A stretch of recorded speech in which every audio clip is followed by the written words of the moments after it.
it's also my pleasure to welcome today Molly Ball of Time magazine, who is going to talk to us about a biography of Nancy Pelosi, which is this very, how shall I put it, very exciting, very interesting book about a very fascinating personality in US politics, and also, I think, a very revealing book about the state of US politics in the last 20 years or so. Before I go to Molly, I would just like to remind you that you can ask questions at any time by using the chat function button, and I will pick those questions as I go along. We will first start with a few questions that I will go through with Molly, and then we will open it to a more general conversation with questions from the audience. Although if I think there is a question that is more urgent and I can take earlier, I will do that also. Molly, welcome very much. We're very pleased to have you. Thank you, Nick. Thanks everybody for being here. Thank you for having me. Thank you very much. Molly, I just wanted to start by let's go back 4 years. In 2016, the United States passes on the chance to elect its first female president and elects Donald Trump, who has a problematic history with women, to say the least. Then we see 2 years ago the Democrats retaking the House, mostly on the strength of the year of the woman, the woman's vote, many women candidates being elected to the House. And of course, we've seen since 2016 or 2017 that Trump's toughest opponent has been Nancy Pelosi, the most powerful woman in the history of US politics, as I think you describe her in your book very accurately. So I wonder if you could maybe talk a little bit to what this experience of the last 4 years has meant for US party politics in general, because your book is not only a very good biography of Nancy Pelosi, it's also very interesting in getting into the nuts and bolts of politics in Congress and in Washington since the Trump election. In fact, in former presidencies also, it's got a lot on the Bush presidency and the Obama presidency.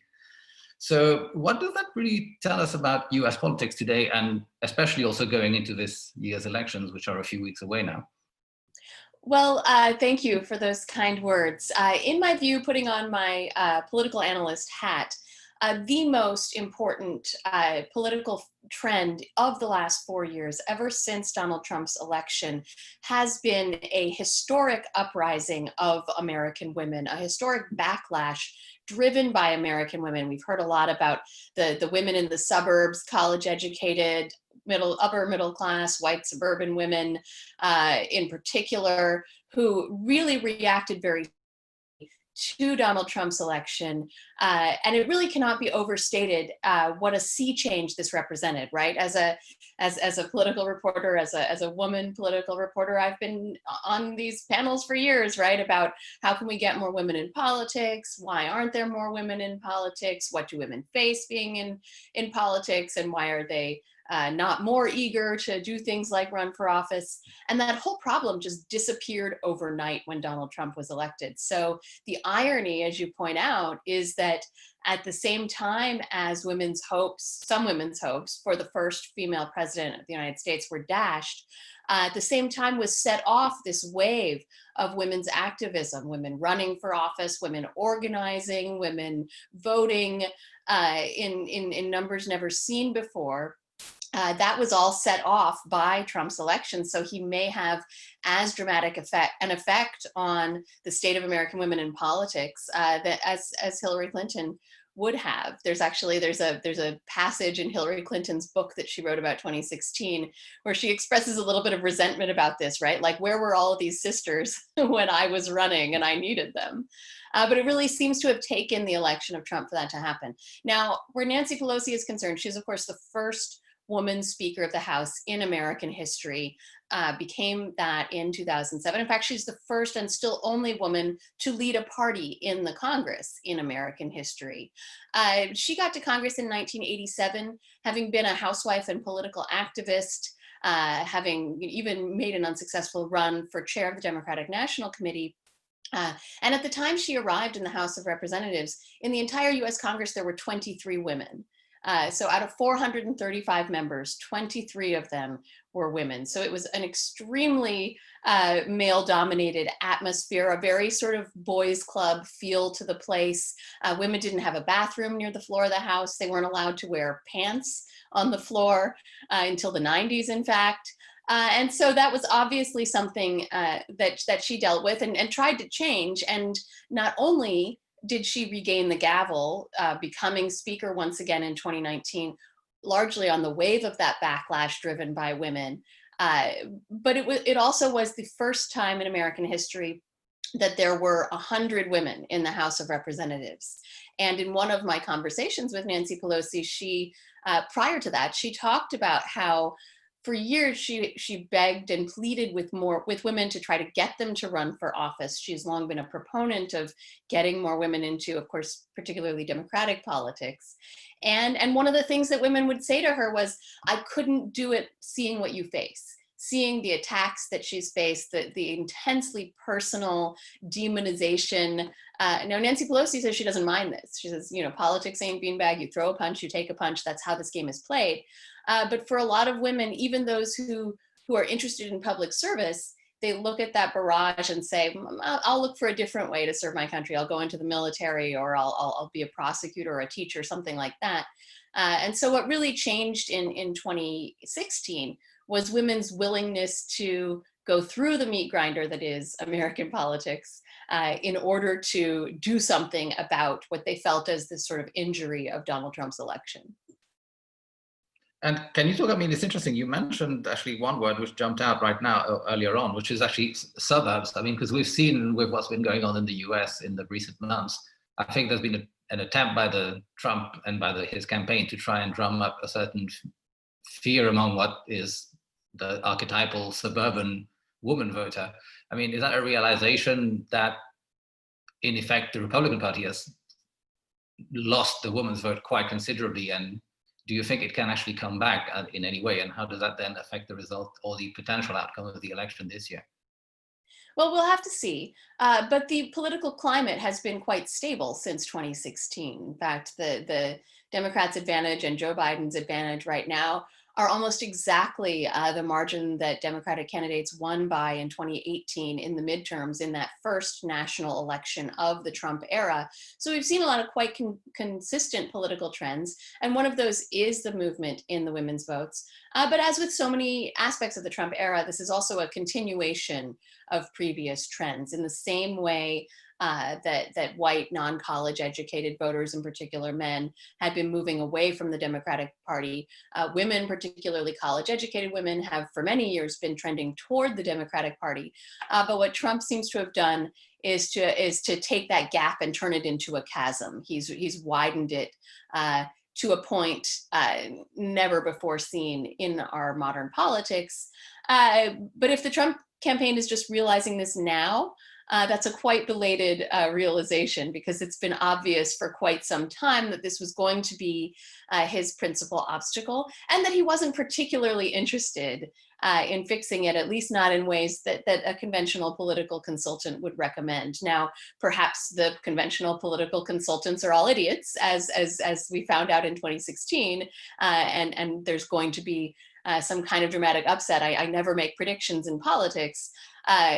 But this is a deficit that Trump has had really from the beginning, and so when we hear so often that he's playing to his base in the things that he says, the vulgar or conspiratorial or false things that are perpetually issuing from his voice or his Twitter account, and that is not something that a lot of even conservative-leaning American women are very fond of. So we'll see if this, there's the idea of the sort of suburban soccer mom is a long time trope in American politics, and I grew up in a Republican suburb of Denver, Colorado. And what you saw happening in states like Colorado or Virginia, where I now live, which have trended blue over the years, is that the Democratic Party has taken a quite centrist tone and emphasized quality of life issues,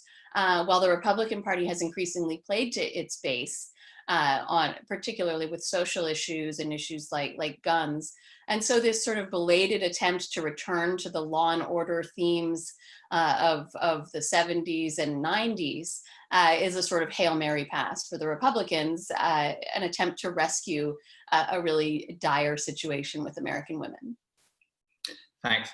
So, I mean, two things that come out, I think, for me, from reading your book about Nancy Pelosi, or at least three things perhaps, is first of all, just how incredibly tough she's been throughout her career. And I think, as you make the case very clear, that she's had to be, as a woman in Congress, coming through since the 90s. The other one is that she's very patient and strategic. I think that comes up, that she does take the long view and doesn't seem to be going for the quick wins necessarily always.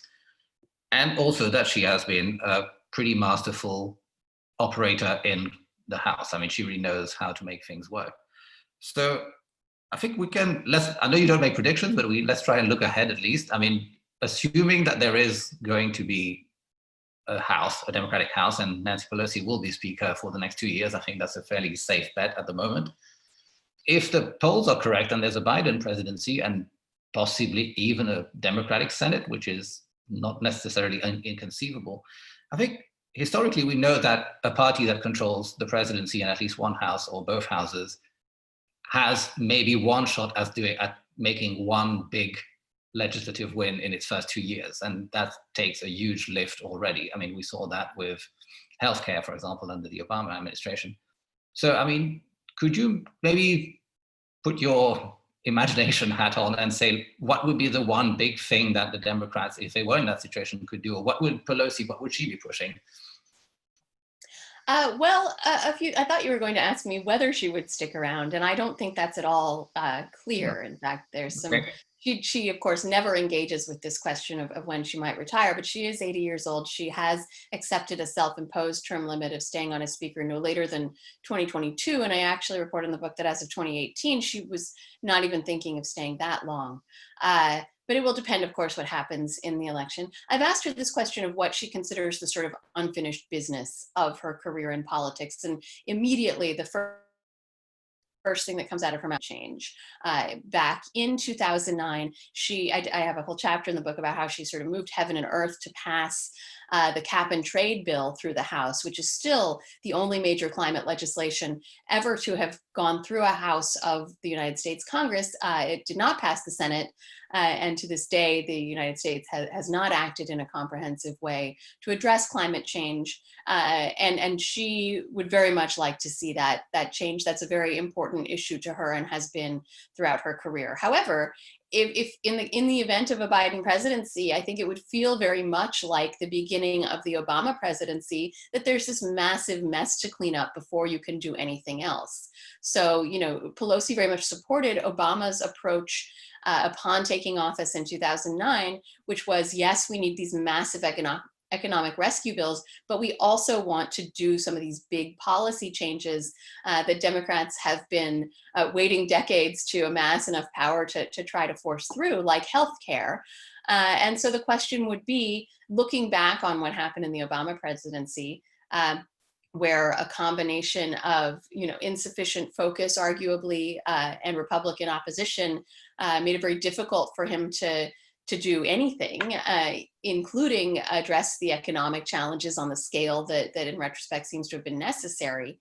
I don't know if that strategy changes. I don't know if there's a decision to focus entirely. I think it's hard to imagine that anything else would be on the plate at the beginning besides dealing with this double-barreled continuing public health and economic crisis that we are facing. So is that something that you pass one bill and you move on from? Probably not. And I think that would consume a lot of the energy of this new administration, whether or not Nancy Pelosi still has the gavel. And what has been her relationship with Biden? They've both been in the Congress for a very long time, side by side in different houses, of course. I mean, what's the relationship there? They obviously, they know each other, they're fond of each other, but they've really been fundamentally on different sides of the Capitol, right? He's very much a creature of the Senate. He was elected directly to the Senate when he went to Washington in 1972. She was elected to the House in 1987 and has always been very focused on the House of Representatives. There's a saying among Democrats in Congress, in the House in particular, that Republicans are the opposition, but the Senate is the enemy. So there's always this tension between the two houses of Congress, and and she was also one of the women who objected to the treatment of Anita Hill when Joe Biden was responsible for the hearings for Clarence Thomas's Supreme Court nomination in 1991. But then during the Obama presidency, right, when Biden was vice president for 8 years, a lot of his emphasis was on foreign policy, since that had been a big focus of his as a lawmaker. And a lot of his energy also was as a sort of Senate whisperer for Obama. When Obama needed to get a deal through the Senate, whether it was the Democrats or Republicans who were in charge, often it was Biden who was dispatched to, make Harry Reid and Mitch McConnell sit in a room together when they didn't want to, make them come to some sort of agreement. The House was never as much of a problem it was certainly a problem under Republican control for President Obama, but the House Democrats didn't require that kind of intervention usually. So all that is to say, they've had a good working relationship, and they like each other and respect each other very much, but they have not worked as closely together as Biden has worked with some of the people on the Senate side of the Democratic ledger. Actually, my next question is a little bit in continuation to what you just said, which is, I'm old enough to remember the 90s when Pelosi came back, and she was always very much on the progressive liberal side of the party. She was demonized or targeted by Republicans for a very long time as the epitome of the liberal San Francisco Democrats. And now we've seen that, I don't know where we've seen the shift in the party to the point where Pelosi is now seen on, perhaps not on the conservative side of the Democratic Party, but certainly no longer as a progressive as such. You go into some of the chapters of your book in terms of the shift to a more progressive Democratic Party, and especially in the House, but in general. Can you tell us a little bit more about this, and how has she handled that? Because to my mind, she still seems to be a very progressive candidate, a very progressive politician. But going forward, obviously the management of the House, especially if there's going to be a Biden presidency, I think we might see this so-called division between the progressive and the centrist wings of the party becoming an issue. So could you tell us a little bit more about where she fits in that picture?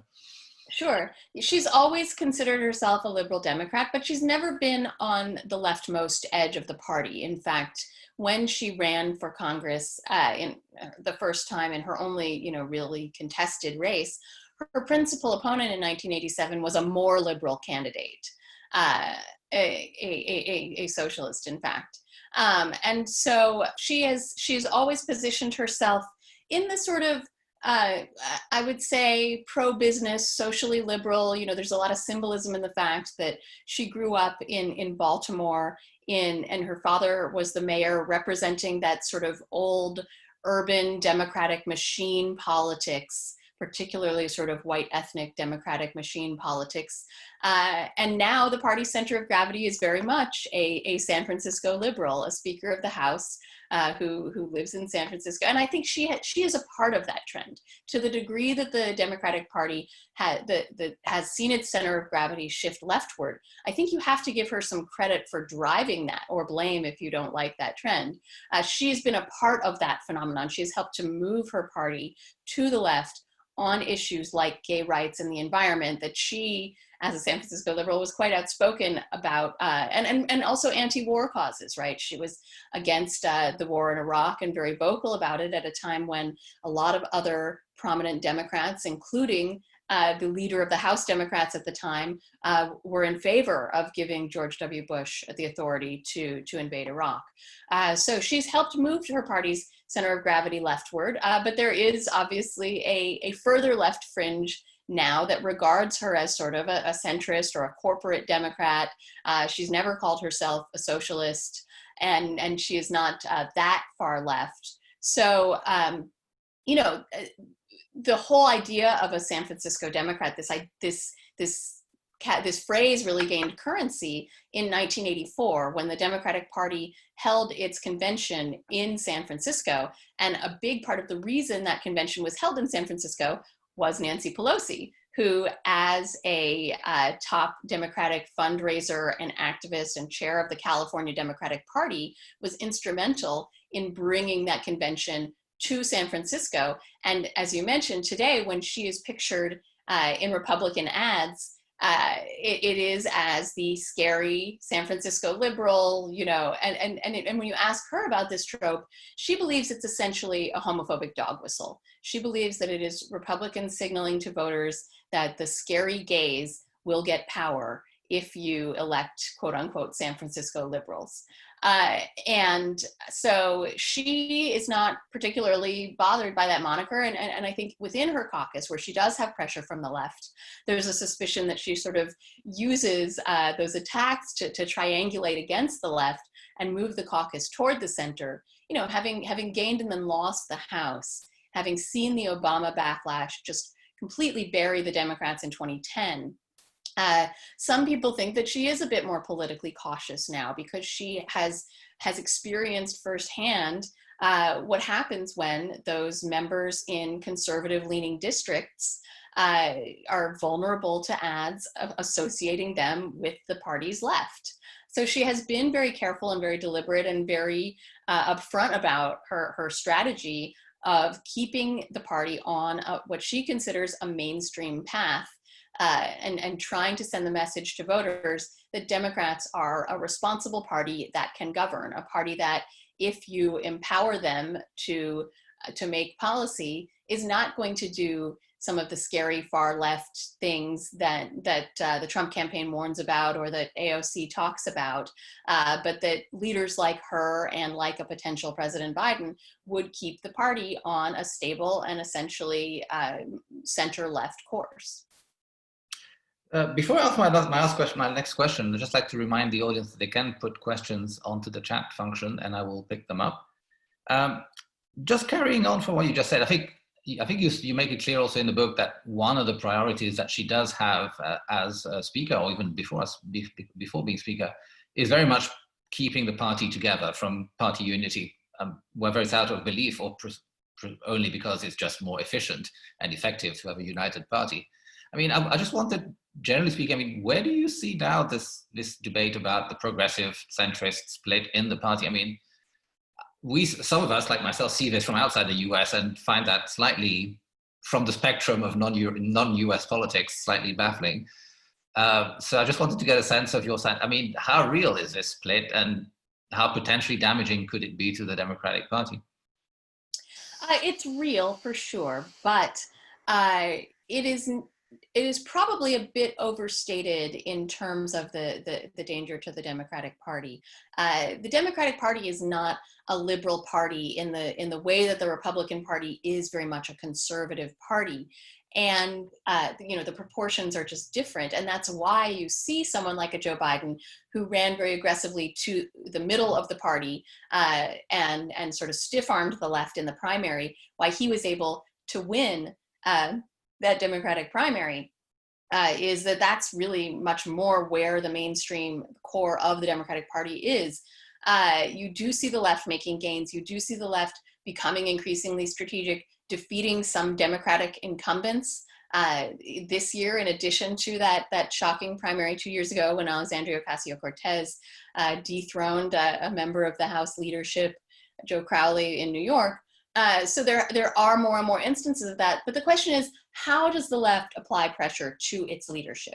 Because what we saw with the right, with the so-called Tea Party and then turning into the Freedom Caucus, was that they ran against the leaders of their party. Their sales pitch to their voters was very much, Mitch McConnell and John Boehner and Paul Ryan are idiots and morons and we hate them. You do not see Democratic candidates on the left talking about Nancy Pelosi that way. They talk about wanting to behave essentially constructively to push the party in a leftward direction. So, there's a lot in my book about what is now a quite forgotten episode in 2019 when the Democrats were badly split over the passage of supplemental funding for the US border.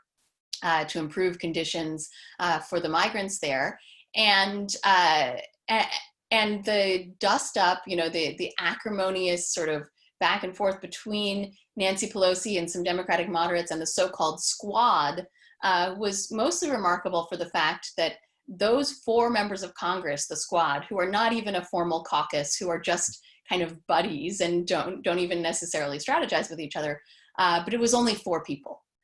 It was 4 members of the caucus who voted against that bill that the Democrats had agreed upon.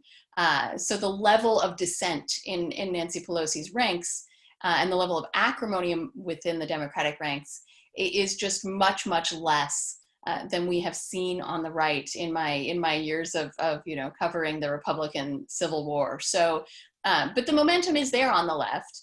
And I think the eagerness to demand things of a potential Democratic presidency, the left was pretty quiet during the Obama years. It was really only in the later years that he got a lot of pressure on him to pursue more liberal goals. So this movement to me feels much more active, much more ready and willing to put pressure on a potential Biden presidency. And we're going to have to see what form that will take. Absolutely.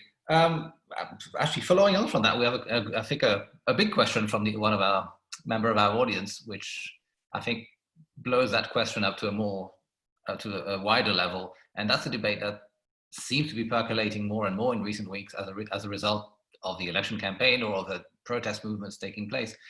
From one of our audience, so do you think that we're on the verge of a transformative pro-government era similar to the New Deal or the civil rights era, and that possibly could be unrelated to which way the election goes, actually? I have no idea. On the one hand, we cynical Washington pundits have always done well to predict more dysfunction and lack of action in the House and Senate for the last couple of decades. So that's almost always the safe bet, is that Congress will take the opportunity and fail to capitalize on it. And now I make the case in the book that the times that Congress has functioned as it should in the past couple of decades have been largely driven by Nancy Pelosi's effectiveness as a leader. And that kind of leadership is still possible. It's just a skill that not enough American politicians have bothered to acquire. They've been better at the sort of campaign skills of giving pretty speeches and whipping up voters to get mad about things, but not as good at this extremely granular and difficult work of assembling the votes to pass legislation and going through those arduous negotiations with both your own side and the other side to actually come up with compromises and get things done. When that has happened in US politics in the past 20 years, it's mostly been, I don't know if because, but it has mostly been when Nancy Pelosi has been at that table. So have we reached a breaking point? It's certainly possible. It certainly feels that way emotionally to a lot of people here in the United States. But a lot of things have to happen for Congress to act. And we saw this incredible momentum for police reform after the racial justice protests this summer. I don't think any of us would have foreseen that momentum would be so strong that it would inspire even the Republican Party to say that they were on the side of the racial justice movement and to put their own bill for police reform forward. Nevertheless, nothing got done. There was a stalemate. There was a partisan and procedural, a combination of partisan and procedural factors, which is basically the short explanation of congressional dysfunction in the last 20 years in American politics. Those forces combined to ensure that despite all that momentum, nothing actually got passed. Does that change with someone different in the White House, with potentially different control of the Senate? A big factor to get completely wonky may be the filibuster, which is the Senate requirement for 60 votes, which has gained so much currency in Democratic circles as a problem that Barack Obama talked about it at John Lewis's funeral. So that's a Senate issue, but a lot of Democratic activists believe that that's going to be the most important decision a Biden presidency makes vis-a-vis Congress, is do they urge the Senate to discard that filibuster rule? Following on to that, another good question from one of our audience members. I mean, Pelosi might have at most 2 more years to serve as Speaker. So after that, as you said, she's accepted the rule that she would let go. or she might not serve as Speaker from the January, as you mentioned. So the question we have here is, who are the possible successors to Pelosi as Speaker or as leader of the Democrats in the House? I presume the question is mostly about the Democrats and not about a Republican Speaker, but you can take that one also if you wish. Yeah, I'll focus on the Democrats. You know, there's a lot of angst in the Democratic ranks about Pelosi and her long tenure, and the fact that her two lieutenants also have been in charge of the Democratic caucus for going on 17 years now, which has really bottled up the ranks. It's meant that if you are an ambitious young Democratic member of the House of Representatives, there is no ladder to climb. It is all frozen in place. So as much as the opposition to Nancy Pelosi has been driven by those hundreds of millions of dollars in Republican attack ads, that putting her on TV in every member's district, it's also about just the fact that they've been there so long. So there is an eagerness for her to move on, even among some members who support her and like her, would just like to see a new generation able to move into those roles. Now, she has not groomed a successor, and this is a common criticism of her. And I think, you know, strategically, anybody that she started, you know, grooming to succeed her would potentially become a threat. And so that's got to be part of the reason. But she also believes that power is not something that is given to you, it is something that you take. And when she first sought a spot in leadership after a decade as a member of Congress in the late 90s, she was going against the sort of male-dominated Democratic establishment. She was not the next in line for that role, and she had to fight for it very, very hard. And so she believes that the next person to get that top job also needs to have that gumption and that willingness to fight for it. She said, people ask, you know, when are you going to pass the baton? She says, well, everybody's got a baton in their handbag. It's up to them to get it out. So she does clearly have favorites, although it's important for her, for internal political reasons, not to play favorites too much. But she obviously likes Adam Schiff very much, some of the other Democrats who she named as impeachment managers, Val Demings and Karen Bass, two women of color that she promoted to Joe Biden as potential vice presidential choices. Katie Hill, member from California, who left in a scandal. She was one of her favorite freshmen, and is now there no longer, but she was someone that Pelosi clearly liked and was promoting until that happened. So that's what she is thinking. In terms of the caucus itself, there are a lot of names that get thrown around. Hakeem Jeffries, Catherine Clark, members who have already moved into leadership roles on the lower rungs, and would certainly whose names would be in the hat if Nancy Pelosi decided to move on. But because she is so offended by any suggestion that she might retire, all of this jockeying has to be done very much below the radar and sort of in secret, in whispers, in gossip among the Democratic caucus. I've actually asked her this question. I've actually asked her, you know, people say, people criticize you for not grooming a successor. Why haven't you done that? Why haven't you, ensured that there's continuity of leadership in the Democratic caucus? And she says, oh, well, I was grooming someone. It was Chris Van Hollen. And he left because, you know, in 2014, Chris Van Hollen sought assurances from Nancy Pelosi that he could potentially succeed her, but she refused to give him any clue as to when she might move on, and in part because of that, he decided to seek an open seat in the U.S. Senate, where he remains today. So that's happened a lot in the Democratic caucus in the past decade, is that members get frustrated that there's nowhere up to go, and they go somewhere else. They run for governor or they run for Senate instead. You mentioned one word there, which actually was on my to-do list to ask you, which is impeachment. In the book, you don't go in huge detail about impeachment, I guess because partly the timing of writing the book and when it came out.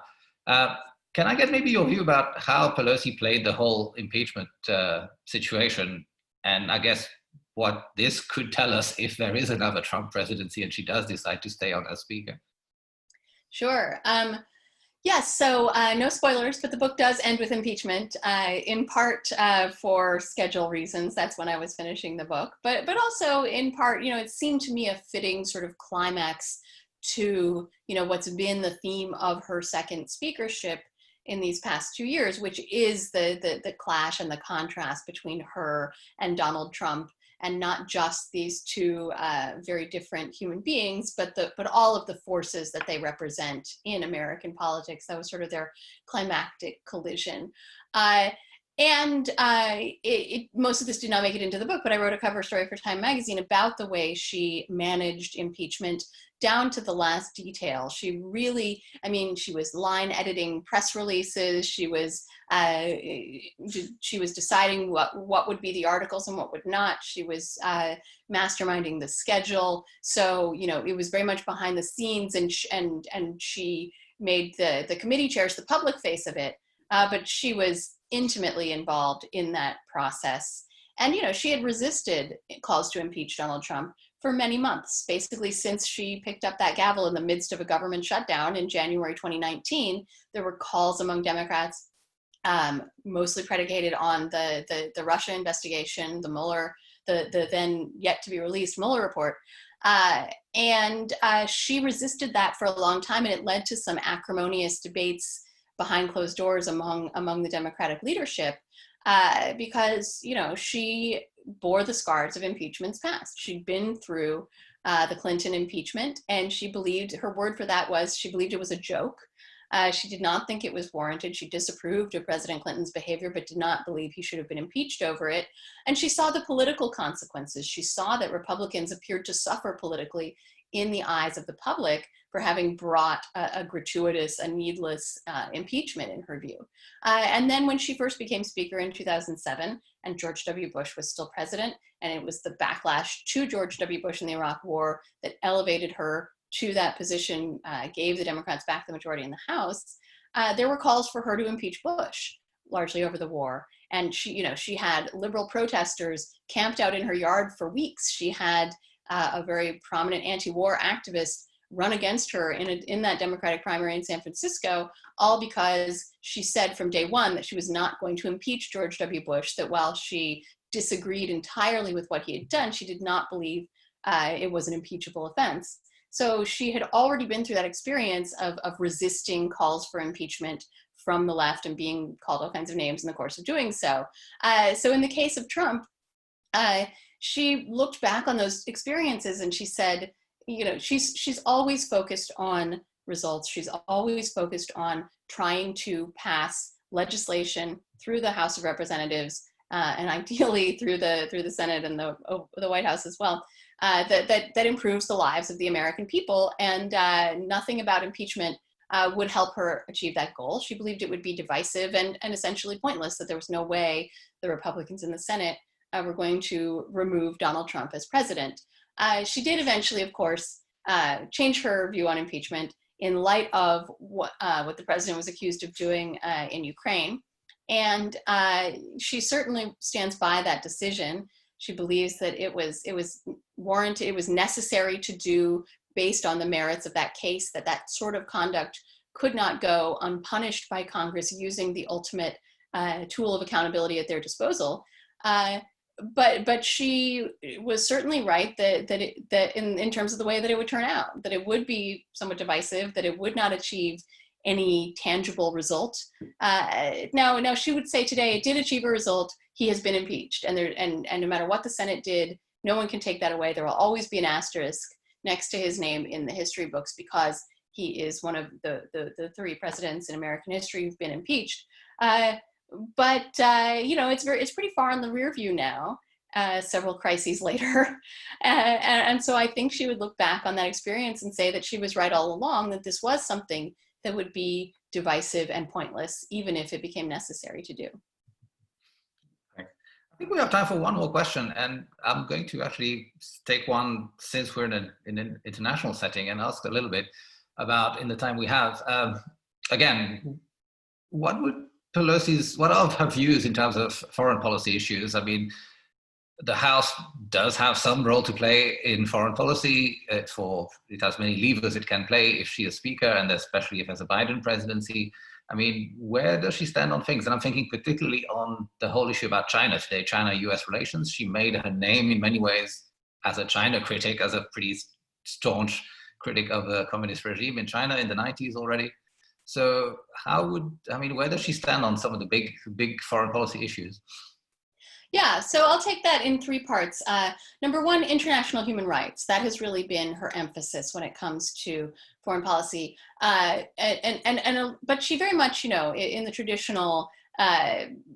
traditionally bipartisan sense, believes in, international alliances and America's traditional role in world diplomacy. And she has sort of below the radar in the Trump years conducted her own foreign policy in a lot of respects, going to world capitals, trying to reassure their leaders that Donald Trump's rather disruptive style of diplomacy does not necessarily represent the sole view of the United States and its politicians. But her activism on China in the 90s was, as you say, the thing that really put her on people's radar as a force rather than a sort of irrelevant congressional backbencher that only people from California knew about. And that was driven by a very sort of moralistic revulsion particularly at what happened in Tiananmen Square. She actually traveled to China in 1991 and defied the Chinese government to stage a protest in Tiananmen Square. They evaded their Chinese government minders. She and a couple of other members of Congress summoned the press to Tiananmen and were chased out of the square dramatically by Chinese military police and caused an international incident. So that's an instance of how aggressive she was willing to be in pursuit of this cause. And she grew very disenchanted with President Clinton after he was elected when he broke his promise to her to condition China trade on human rights benchmarks, something that she had called for that she still believes would have been a good idea. So that leads me to the other sort of bucket of her foreign policy views, which is trade. She's not as protectionist as some of the sort of pro-labor Democrats, but she's not a full-on free trader either. One of her former staffers, I quote in the book, described her as a skeptical internationalist. So she's voted for some trade agreements, but not others.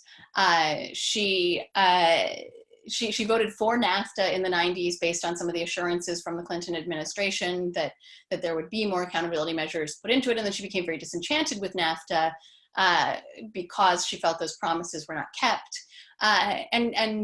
People forget this now, but the same day she announced the articles of impeachment last year, she announced that Congress had come to agreement to pass Donald Trump's modification of NAFTA, the USMCA, and a lot of Democrats were angry with her for giving the president that political win, for giving the president a victory.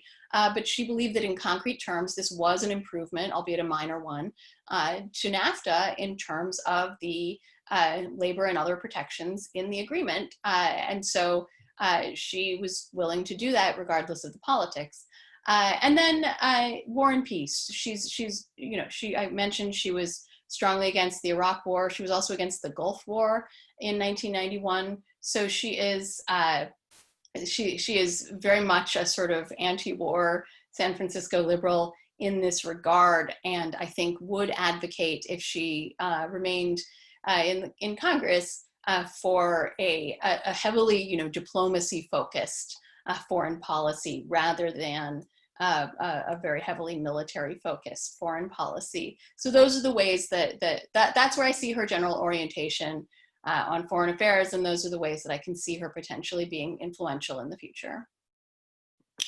Great. Well, very sadly, we've run out of time, and we're exactly on time, which has just flown by for me. Thank you very much, Molly, for taking the time to be with us this afternoon or this morning or evening, depending on where you are in the world today. Can I just remind you that Molly's book is a great book, not just about a very fascinating personality of US politics, but actually a pretty good insight into the ways of Washington and the ways of US politics, as it has been for the last 2 decades at least.